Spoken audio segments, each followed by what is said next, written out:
ಬ್ರೇಕ್ಫಾಸ್ಟ್ಗೆ ಹೋಗ್ತಾ ಇದ್ದೀವಿ. ಸೊ ಇವಾಗ ನಾವು ಟೈಮ್ ಇವಾಗ ಏನು ಅಂತಂದ್ರೆ 9:15 ಆಗಿದೆ. ಸೊ ಬ್ರೇಕ್ಫಾಸ್ಟ್ಗೆ ಹೋಗ್ತಾ ಇದ್ದೀವಿ. ಮತ್ತೆ ಎಲ್ಲರಿಗೂ ಅರ್ಪಿತಾ ವಿಶ್ವಕರ್ಮ ಯೂಟ್ಯೂಬ್ ಚಾನಲ್ಗೆ ವೆಲ್ಕಮ್ ಅಂತ ಹೇಳ್ತಾ ಇವತ್ತಿನ ವ್ಲಾಗು ಸ್ಟಾರ್ಟ್ ಹೀಗೆ ಮಾಡ್ತಾ ಇದ್ದೀನಿ. ನಾವು 9:45 ಹಂಗೆ ಬ್ರೇಕ್ಫಾಸ್ಟ್ ಮಾಡೋದಕ್ಕೆ ನಾವು ಸ್ಟೇ ಆಗಿರೋಂತಹ ಹೋಟೆಲ್ಗೆ ಹೋದ್ವಿ. ಅಲ್ಲಿಂದ ನಾವು ರೆಡಿಯಾಗಿ ಹೋಗ್ತಾ ಇರೋದು ಉಡುಪಿ ಶ್ರೀಕೃಷ್ಣ ದೇವಸ್ಥಾನಕ್ಕೆ. ಸೊ ನನಗೆ ಕೃಷ್ಣ ಅಂದರೆ ಎಷ್ಟು ಇಷ್ಟ ಅಂತ ಅಂದ್ಬಿಟ್ಟು ನನ್ನನ್ನು ಫಾಲೋ ಮಾಡೋರಿಗೆ ತುಂಬ ಚೆನ್ನಾಗಿ ಗೊತ್ತಿರುತ್ತೆ. ಸೊ ಮಂಗಳೂರಿಗೆ ಅಂತ ಬಂದಮೇಲೆ ಉಡುಪಿಗೆ ಹೋಗ್ದಲೆ ಅಂತೂ ವಾಪಸ್ ಹೋಗೋಕ್ಕೆ ಚಾನ್ಸೇ ಇಲ್ಲ.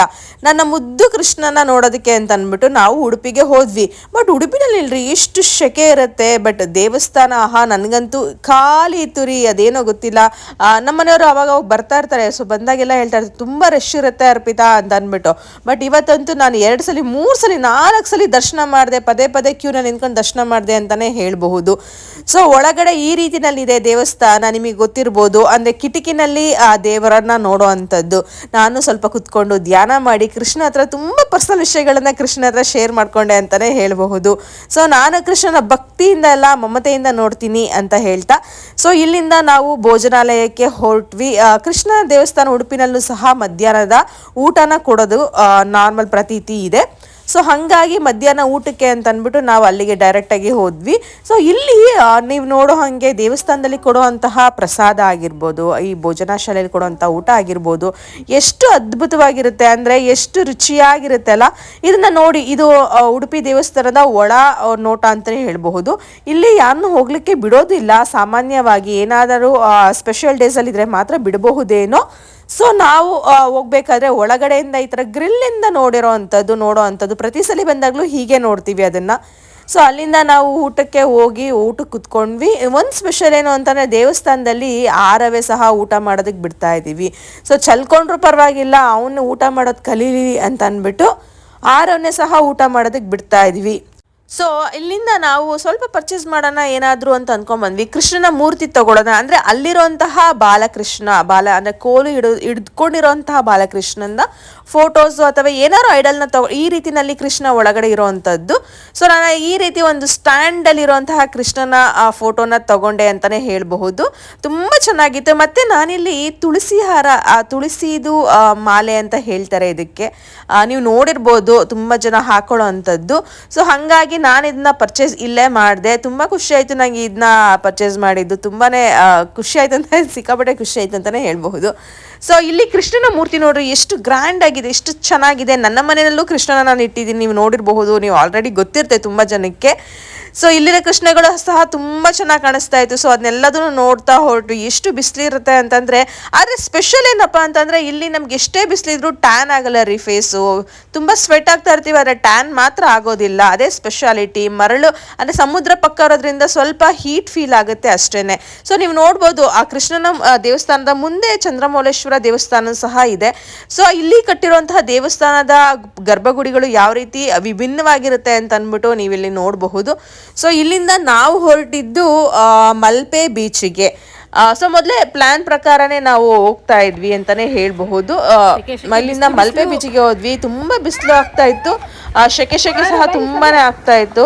ಸೊ ಹಾಗಾಗಿ ನಾವು ಇಲ್ಲಿಂದ ರೆಡಿ ಆಗಿಬಿಟ್ಟು ಹೊರಟ್ವಿ. ನಾವು ಹೋಗಿದ್ದು ಮಲ್ಪೆ ಬೀಚಲ್ಲಿರುವಂತಹ ಸೆಂಟ್ ಮೇರೀಸ್ ಐಲ್ಯಾಂಡ್ಗೆ ಹೋಗೋಣ ಅಂತ ಅಂದ್ಬಿಟ್ಟು ಪ್ಲ್ಯಾನ್ ಮಾಡ್ಕೊಂಡಿದ್ವಿ. ಪರ್ ಹೆಡ್ ಅನ್ನಂಗೆ 400 ರೂಪೀಸ್ ಚಾರ್ಜ್ ಮಾಡ್ತಾರೆ. ನಿಮಗೆ ಬೋಟಲ್ಲಿ ಈ ದಡದಿಂದ ಮೇರಿಲ್ಯಾಂಡ್ಗೆ ಕರ್ಕೊಂಡೋಗಿ ಮತ್ತು ಅಲ್ಲಿಂದ ವಾಪಸ್ ಕರ್ಕೊಂಡ್ಬರ್ತಾರೆ. 400 ರೂಪೀಸ್ ಚಾರ್ಜ್ ಮಾಡ್ತಾರೆ. ನೋಡ್ಬೋದು ಅಲ್ಲೋಗಿ ತೊಗೊಂಡ್ರೆ.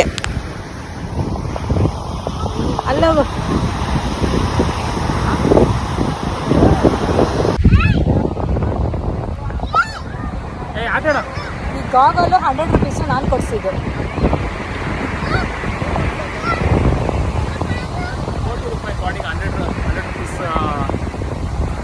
ಕೋಟಿ ಬಾಡಿ ಅಂತ ಇದೆ. ವಿಡಿಯೋ ಕಣ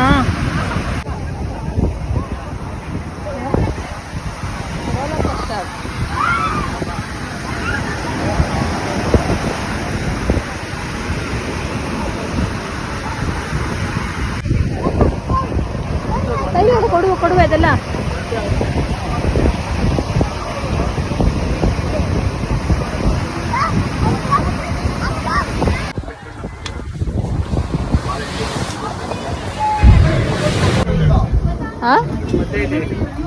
ಮಧ್ಯ ಇದೀವಾ?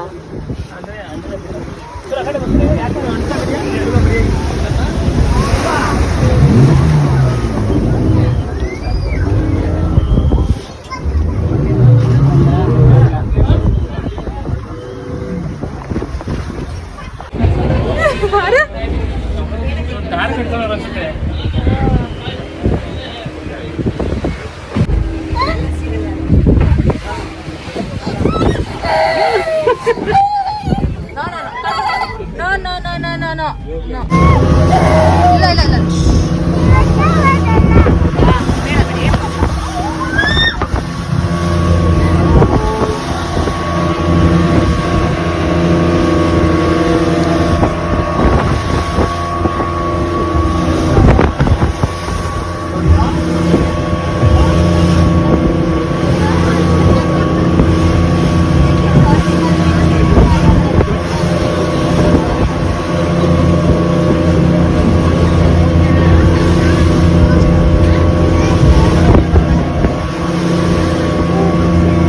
ಸೊ ಈ ರೀತಿ ಬೋಟಲ್ಲಿ ಹೋಗಬೇಕಾದ್ರೆ ಅಲೆಗಳು ಆಪೋಸಿಟ್ ಹೊಡಿಯೋದ್ರಿಂದ ಗಾಳಿ ಸಹ ಆಪೋಸಿಟಲ್ಲಿ ಹೊಡಿತಿರುತ್ತೆ.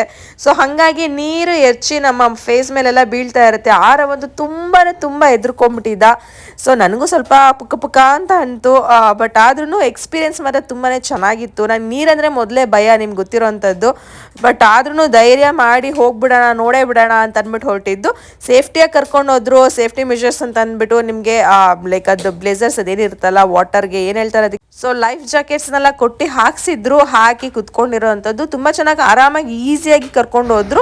ಆದರೆ ವೇವಲ್ಲಿ ಹೀಗೆ ಆಡ್ತಿರೋದ್ರಿಂದ ತುಂಬ ಭಯ ಆಗ್ತಿತ್ತು ಅಷ್ಟೇ. ಸೊ ಈ ರೀತಿ ಮೇರೀಸ್ ಐಲ್ಯಾಂಡ್ ಇರುತ್ತೆ. ಸೊ ನೀವು ಇಲ್ಲಿ ಮೊದಲು ಇಲ್ಲಿಗೆ ತುಂಬ ಪಾರ್ಟೀಸ್ ಎಲ್ಲ ನಡೀತಾ ಇತ್ತಂದ್ರೆ ಇವಾಗ ಸ್ವಲ್ಪ ಕಟ್ ಡೌನ್ ಮಾಡಿದ್ದಾರೆ. ಬಟ್ ಆದ್ರೂ ಇಲ್ಲಿ ರೆಸ್ಟ್ ಏನಿದೆ ಇಲ್ಲಿ ಅಂತ ಅಂದರೆ ನೀರು ತುಂಬಾ ಚೆನ್ನಾಗಿದೆ. To Maryland. ಸೊ ಮೇರಿಲ್ಯಾಂಡಲ್ಲಿ ಏನಿದೆ ಅಂತಂದರೆ I show you. So Mary's ಐಲ್ಯಾಂಡಲ್ಲಿ ಏನಿರುತ್ತೆ ಅಂತಂದರೆ ಈ ರೀತಿ ರೆಸ್ಟೋರೆಂಟ್ ಇರುತ್ತೆ. ಇದೊಂದು ಐಲ್ಯಾಂಡ್ನಲ್ಲಿ ನೀರು ತುಂಬ ಚೆನ್ನಾಗಿದೆ. ಅಂದರೆ ಧೂಳು ಅಂದರೆ ಏನು ಹೇಳ್ತಾರೆ ಕಸ ಈ ಥರ ಏನೂ ಇರೋದಿಲ್ಲ. ತುಂಬ ಕ್ಲೀನಾಗಿ ಮೇಂಟೈನ್ ಮಾಡಿದ್ದಾರೆ. ನೀವಲ್ಲಿ ಶಂಕು ಆಗಿರ್ಬೋದು. ಮತ್ತು ನಾನಲ್ಲಿ ತುಂಬಾ ಗೋಮತಿ ಚಕ್ರನ ಹಾರಿಸ್ಕೊಂಡು ಬಂದೆ. ನೀವು ಟೈಮ್ ಇರೋ ತುಂಬ ಗೋಮತಿ ಚಕ್ರಗಳನ್ನ ಹಾರಿಸ್ಕೊಂಬರ್ಬೋದು. 1 hour ಟೈಮ್ ಕೊಡ್ತಾರೆ ನಿಮ್ಮ ಬೋಟ್ ಮತ್ತೆ ಬಂದು ನಿಮ್ಮನ್ನು ಕರ್ಕೊಂಡು ಹೋಗೋದಕ್ಕೆ. ಸೊ 1 hour ನೀವು ಅಲ್ಲಿ ಟೈಮ್ನ ಸ್ಪೆಂಡ್ ಮಾಡಬಹುದು. ಅಲ್ಲಿ ಐಲ್ಯಾಂಡಲ್ಲಿ ಒಂದು ರೌಂಡ್ ಓಡಾಡ್ಕೊಂಡು ಬರಬಹುದು. ಅಲ್ಲಿ ಗೇಮ್ ಸಹ ಇರುತ್ತೆ. ಗೇಮ್ ಆಡೋವಂಥವ್ರು ಗೇಮ್ ಸಹ ಆಡಬಹುದು. ಸೊ ಈ ರೀತಿ ಅಂದರೆ ತುಂಬಾ ಪೀಸ್ಫುಲ್ ಆಗಿರುತ್ತೆ, ಪ್ರೈವೇಟ್ ಆಗಿರುತ್ತೆ. ಅಂದರೆ ನಾರ್ಮಲ್ ಬೀಚ್ಗಳಲ್ಲಿ ಜನ ಎಲ್ಲ ಇರ್ತಾರಲ್ಲ, ಇಲ್ಲಿ ನಾವು ಹೆಂಗೆ ಪೇ ಮಾಡೋಗಿರ್ತಾರೆ ಅಷ್ಟು ಜನ ಮಾತ್ರ ಇರ್ತಾರೆ ಅಷ್ಟೇ. ತುಂಬಾ ಪೀಸ್ಫುಲ್ ಆಗಿರುತ್ತೆ. ಅಂದರೆ ಗಾಳಿನ ತುಂಬ ಬೀಸ್ತಾ ಇರ್ತಾರೆ. ಈ ಒಂದು ಐಲ್ಯಾಂಡ್ ಎಕ್ಸ್ಪೀರಿಯನ್ಸ್ ಹೇಗಿರುತ್ತೆ ಅಂತ ಸುತ್ತ ನೀರಿರುತ್ತೆ, ಮಧ್ಯದಲ್ಲಿ ಮಾತ್ರ ಭೂಮಿ ಇರೋ ಅಂಥದ್ದಕ್ಕೆ ಐಲ್ಯಾಂಡ್ ಅಂತ ಹೇಳ್ತಾರೆ. ಸೊ ಈ ರೀತಿ ಐಲ್ಯಾಂಡ್ ಇರೋ ಅಂಥದ್ದು. ಇಲ್ಲಿ ನಿಮಗೆ ಫಾಸ್ಟ್ ಫುಡ್ ಮಾತ್ರ ಸಿಗುತ್ತೆ. ಮೊದಲೇ ಹೇಳ್ದಂಗೆ ಫಾಸ್ಟ್ ಫುಡ್ ಮಾತ್ರ ಸಿಗುತ್ತೆ. ಸೊ ನಾವಲ್ಲಿ ತುಂಬಾ ವೀಡಿಯೋಸ್ ಆಗಿರ್ಬೋದು, ಫೋಟೋಸ್ ಆಗಿರ್ಬೋದು ತಗೊಂಡು ನಾವಲ್ಲಿ ಕುತ್ಕೊಂಡು ಸ್ವಲ್ಪ ಶಂಕು ಅದೆಲ್ಲನೂ ಹಾರಿಸ್ತಾ ಇದ್ವಿ. ನನ್ನ ಮಗ ಅಂತೂ ತುಂಬ ಫ್ರೀಯಾಗಿ ಓಡಾಡ್ತಾ ಇದ್ದ. ತುಂಬ ಸೆಕ್ಯೂರಿಟಿ ಆಗಿರುತ್ತೆ. ಯಾಕೆಂದರೆ ಅಲ್ಲಿ ಪೊಲೀಸ್ನವ್ರು ಸಹ ತುಂಬ ಜನ ಇರ್ತಾರೆ. ಒಂದು 5 ರಿಂದ 6 ಜನ. ಅದು ಸರೌಂಡಿಂಗ್ ಒಂದು 500 ಮೀಟರ್ ಅಷ್ಟೇ ಇರೋವಂಥದ್ದು. 500 ಮೀಟರ್ ಅಷ್ಟೇ ಇರೋವಂಥದ್ದು.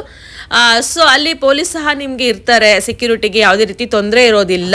ಸೊ ಆರಾಮಾಗಿ ಬಂದು ಇಲ್ಲೊಂದು ಎಕ್ಸ್ಪೀರಿಯೆನ್ಸ್ ಅಂದರೆ ಬೋಟಲ್ಲಿ ಬರೋವಂಥದ್ದೇ ಒಂದು ಎಕ್ಸ್ಪೀರಿಯೆನ್ಸು, ಹೋಗೋವಂಥದ್ದೇ ಒಂದು ದೊಡ್ಡ ಎಕ್ಸ್ಪೀರಿಯೆನ್ಸು. ಜೊತೆಯಲ್ಲಿ ಐಲ್ಯಾಂಡಲ್ಲಿ ಈ ರೀತಿಯಲ್ಲಿ ಏನಾದರೂ ಆಟ ಆಡಿಕೊಂಡು ಮಕ್ಕಳ ಜೊತೆ ಟೈಮ್ ಸ್ಪೆಂಡ್ ಮಾಡಿಕೊಂಡು ಒಳ್ಳೆ ಫೋಟೋಸ್ನ ತೊಗೊಳ್ಬಹುದು. ಈವ್ನಿಂಗ್ ಟೈಮಲ್ಲಿ ಬಂದ್ರಂತೂ ತುಂಬ ಚೆನ್ನಾಗಿ ಫೋಟೋಸ್ನ ತೊಗೊಳ್ಬಹುದು. ಸೊ ಇಲ್ಲಿ ನಾನು ಹೇಳ್ದಂಗೆ ಗೇಮ್ ಸಹ ಇರುತ್ತೆ. ಗೇಮ್ ಆಡೋವಂಥವ್ರು ಗೇಮ್ ಆಡಬಹುದು, ಆಟ ಆಡೋವಂಥವ್ರು ಆಟ ಆಡ್ಬೋದು. ನೀರಲ್ಲಿ ಅಷ್ಟಾಗಿ ಮುಂದೆ ಹೋಗೋದಕ್ಕೆ ಬಿಡೋದಿಲ್ಲ. ಸ್ವಲ್ಪ ಜಾಗದಲ್ಲಿ ಮಾತ್ರ ನೀರಲ್ಲಿ ಆಟ ಆಡೋಂಥ, ಯಾಕೆಂದರೆ ತುಂಬಾ ಸುತ್ತಲೂ ನೀರೋದ್ರಿಂದ ನೀರು ಹೆಚ್ಚಾಗಿ ಬರ್ಬೋದು ಅನ್ನೋ ಕಾರಣಕ್ಕೆ ನೀರ ಹತ್ರ ಹೋಗೋದಕ್ಕೆ ಸ್ವಲ್ಪ ಅವಾಯ್ಡ್ ಮಾಡಿದ್ರೆ ಬೆಟರು. ಸೊ ಅಲ್ಲಿ ಆಟ ಆಡೋದಕ್ಕೂ ಸಹ ಜಾಗ ಕೊಟ್ಟಿದ್ದಾರೆ. ಸೊ ಅದೇ ಪ್ಲೇಸಲ್ಲಿ ಹೋಗಿ ಆಟ ಆಡಿದ್ರೆ ತುಂಬ ಚೆನ್ನಾಗಿರುತ್ತೆ. ಸೊ ನಾನು ಹಾಗೇನೆ ಟೈಮ್ ಪಾಸಲ್ಲಿ ಸುಮ್ಮನೆ ಆಟ ಆಡ್ಕೊಂಡು ವ್ಯೂ ಚೆನ್ನಾಗಿತ್ತಲ್ಲ ಅಂತ ಅಂದ್ಬಿಟ್ಟು ಸುಮ್ಮನೆ ಒಂದು ಸ್ಟೆಪ್ ಹಾಕ್ಬಿಟ್ಟು ಡ್ಯಾನ್ಸ್ ಮಾಡಿಕೊಂಡು ನನ್ನ ಹಳೆಯ ದಿನಗಳನ್ನೆಲ್ಲ ನೆನೆಸ್ಕೊಂಡು ಸೊ ನಾರ್ಮಲ್ ಬೀಚಿಗೆ ಹೋದಾಗ ನಾವೇನು ಟೈಮ್ ಸ್ಪೆಂಡ್ ಮಾಡ್ತೀವಿ ಇದು ಅದಕ್ಕಿಂತ ಒಂದು 10 ಪಟ್ಟು ಚೆನ್ನಾಗಿತ್ತು, ಬೆಟರ್ ಆಗಿತ್ತು, ಪ್ರೈವೇಟ್ ಆಗಿತ್ತು ಅಂತಲೇ ಹೇಳಬಹುದು. ಸೊ ಹಾಗಾಗಿ ಅಂದರೆ ಯಾರ್ಯಾರು ಮಂಗಳೂರಿಗೆ ಬಂದು ಮಲ್ಪೆ ಬೀಚಿಗೆ ಹೋಗೋವಂಥವ್ರು ಒಮ್ಮೆ ಮೇರಿಲ್ಯಾಂಡ್ ಐಸ್ಲ್ಯಾಂಡ್ಗೆ ಹೋಗಿ ಬರೋವಂಥದ್ದು ಒಳ್ಳೆ ವರ್ತ್ ಇದೆ ಅಂತಲೇ ಹೇಳ್ಬೋದು. ಅದೇ 400 ಪರ್ ಹೆಡ್ ಅನ್ನಂಗಿರುತ್ತೆ. ಬಟ್ ಮೇ ಬಿ ಟೈಮ್ ಅಂದರೆ ಕೆಲವೊಂದು ಸಮ್ಮರ್ ಸೀಸನ್ಗಳಲ್ಲಿ ಚೇಂಜ್ ಮಾಡ್ಬೋದು, ಒಂದು ಜಾಸ್ತಿ ಮಾಡ್ಬೋದು ಅಥವಾ ಕಡಿಮೆನೂ ಸಹ ಮಾಡಬಹುದು. ಬಟ್ ಆರಾಮಾಗಿ ಸೇಫ್ಟಿಯಾಗಿ ಹೋಗಿ ಬರಬಹುದು. ಸೊ ನಾವು ಅಲ್ಲಿಗೆ ಹೋಗಿ ಮುಗಿಸ್ಕೊಂಡು ಈ ರೀತಿನಲ್ಲಿ ಬಂದ್ವಿ ಅಂತಲೇ ಹೇಳಬಹುದು.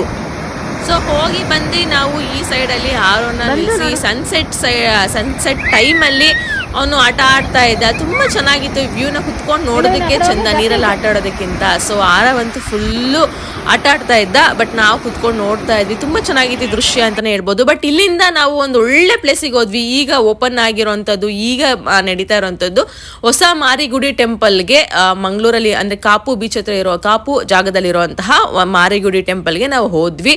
ತುಂಬ ಅದ್ಭುತವಾಗಿತ್ತು, ತುಂಬ ಚೆನ್ನಾಗಿ ಕನ್ಸ್ಟ್ರಕ್ಟ್ ಮಾಡಿದ್ದಾರೆ. ಇದು ಹೊಸದಾಗಿ ಇವಾಗ ರೆನೋವೇಟ್ ಮಾಡಿಬಿಟ್ಟು ಮತ್ತೆ ಓಪನ್ ಮಾಡಿರೋವಂಥದ್ದು ಅಂತ ಕೇಳ್ಪಟ್ಟೆ. ಬಟ್ ದೇವರು ಮಾತ್ರ ತುಂಬಾ ಪವರ್ಫುಲ್ ಆಗಿದೆ ಅಂತಲೇ ಹೇಳ್ಬಹುದು.